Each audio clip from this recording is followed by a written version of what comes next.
The rest of your life will be the best of your life, because you're not who you think you are who you think you are.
Hello world, how are you? An amazing event again. So we have a couple of keys to success for you in a couple of brief minutes here. And two statements. Never take instructions of someone who can't take you to the next level. And your life will always move in the direction of the most dominant pictures in your mind. Write that down. So you're working a business, and whatever we're doing in life, have you ever wondered, why is it that some people always succeed in everything and some people never succeed, whatever they do? I had that thought.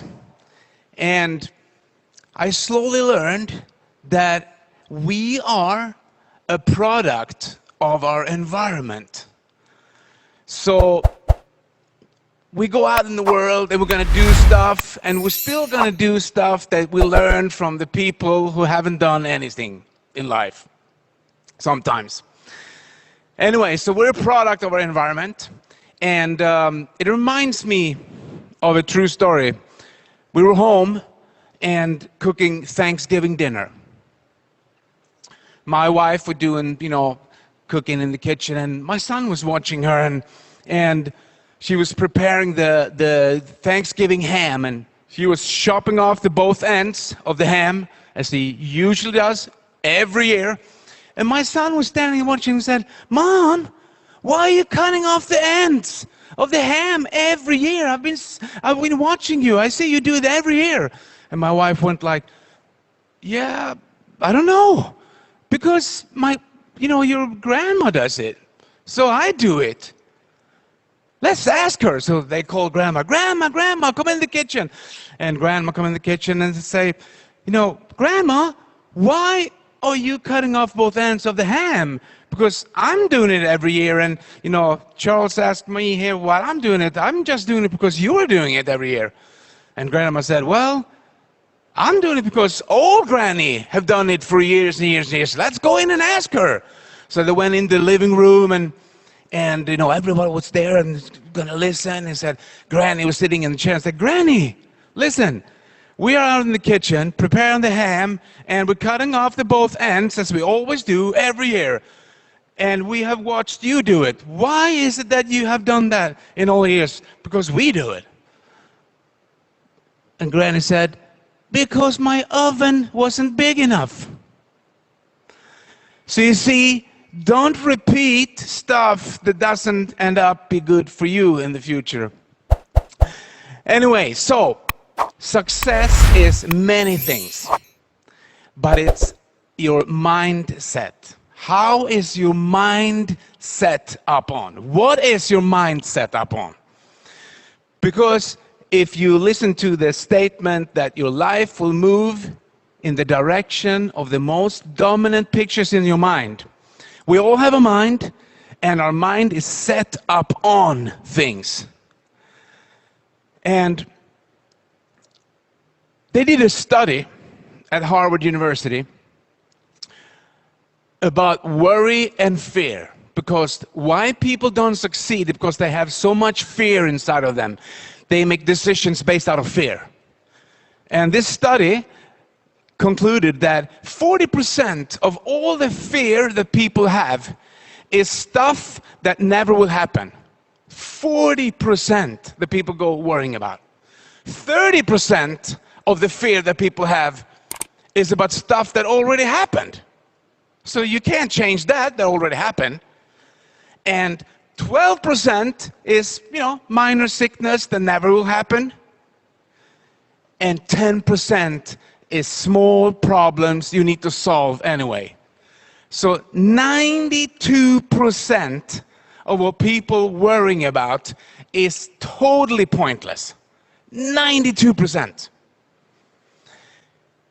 So how do we get out of this? Well, we do stuff like this, events, and we have educational seminar, webinars, and trainings, and books, and you got to put something good inside your mind and start changing the way you think, because if you don't change the way you think, things will not change.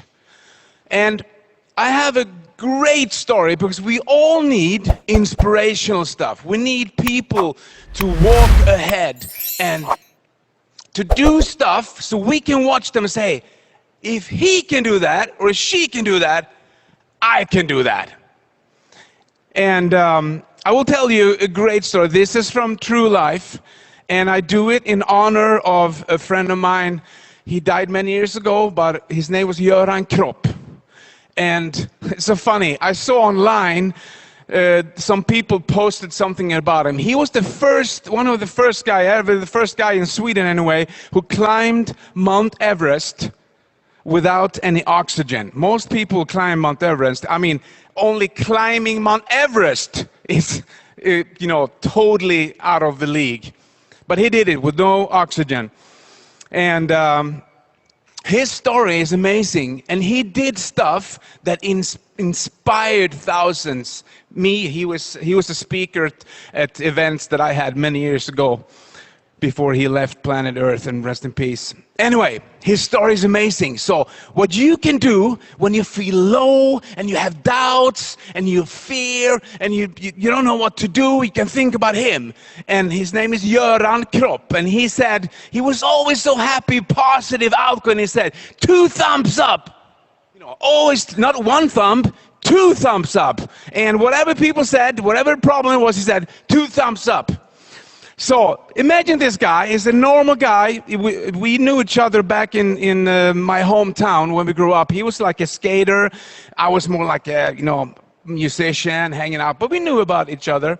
And I went one way and he went another way. Anyway, he started climbing mountains, and he decided to climb Mount Everest. So he went out in the press in Sweden and said, I'm going to climb Mount Everest. I'm going to do it without oxygen.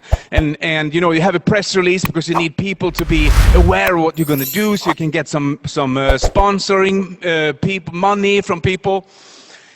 Anyway, in the audience at the press release, there was one journalist who said, what is that, climbing Mount Everest? Anyone can do that, and without oxygen, who cares, So he got so upset, he said, okay, I will show you. So he decided he's going to take his bicycle and bicycle all the way from Stockholm to Himalaya, climb Mount Everest without oxygen, climb down, and bicycle back home. I get tired of taking my bike to the store. This guy is going to look at any map, Stockholm to Himalaya. You go through Europe, down to Turkey, through Iran, Iraq, Afghanistan, whatever, it's like crazy. You can't do that. But he did. So whenever you feel low and down and have fear, you say, Jakobsson Crowd1, 2 thumbs up, because he did it. I mean, how do you pack? How do you pack when you're going to go on a trip like that? from Stockholm to Himalaya, what are you going to pack? What are you going to put in it? You can't have too much because it's going to be too heavy. What kind of food, going to run out? If your bicycle breaks down, what's going to happen? It's such an enormous conquest. Anyway, listen to this. He started out in April, I think it was 26th of April, 1995. Left Stockholm.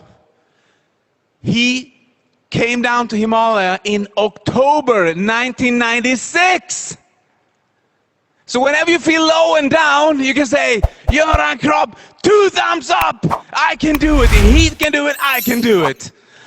So he comes down there to Himalaya. He had bicycled all the way down for months and months and months. Through Iran and Iraq, people were throwing rocks at him, and he met people, gun points at him in Turkey, and a lot of stuff happened. Anyway, he comes down there, and, base camp in Himalaya is 5,600 meters.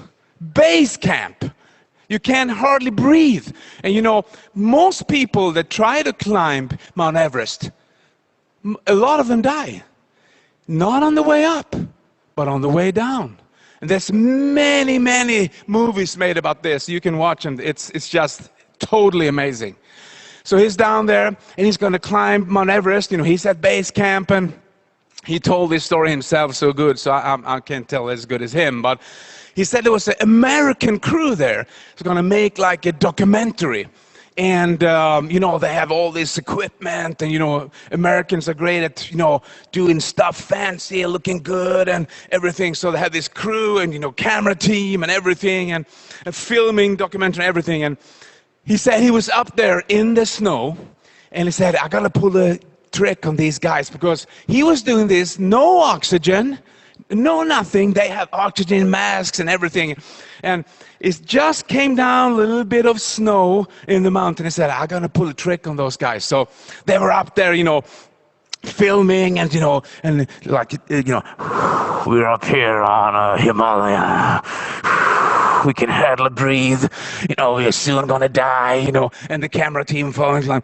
And so he said, I'm going to put tricks. So there was snow coming down, and he was doing, traces. Like he walked around exactly that spot where they're going to film. So they come around and we're up here in the Himalayas. Like, cut. What is this? Traces in the snow. Can't be any traces in the snow. And Göran Kropp was behind the rock and doing like 2 thumbs up, laughing. So this guy was hilarious. So whenever you're feeling down and low, you say, if Göran can do it, I can do it. Anyway, so he climbs up without oxygen. I'm telling you, most people die because they get delusional. It's so thin air up there. That's why, they take bad decisions. All of a sudden someone's going to lay down, I'm going to rest, and they freeze to death. So he's up there. He's almost up at the top. Without oxygen. He has 300 meters to go, and he make a decision. I'm going to turn back because it doesn't feel right. It's like getting dark. And so he turns back to the next camp to try the next day again. Who does that? Göran Kropp. 2 thumbs up.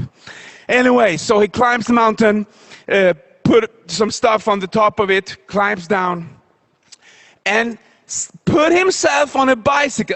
Imagine this. You take a bicycle all the way from Stockholm.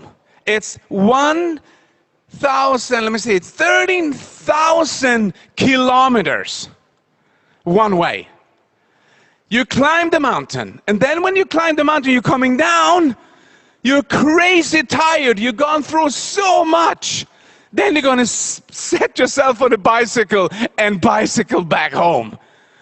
That's insane, ladies and gentlemen. So whenever you feel low and down and you can't do it, you think you can't do it, you have fear, you said 2 thumbs up, Göran Kropp.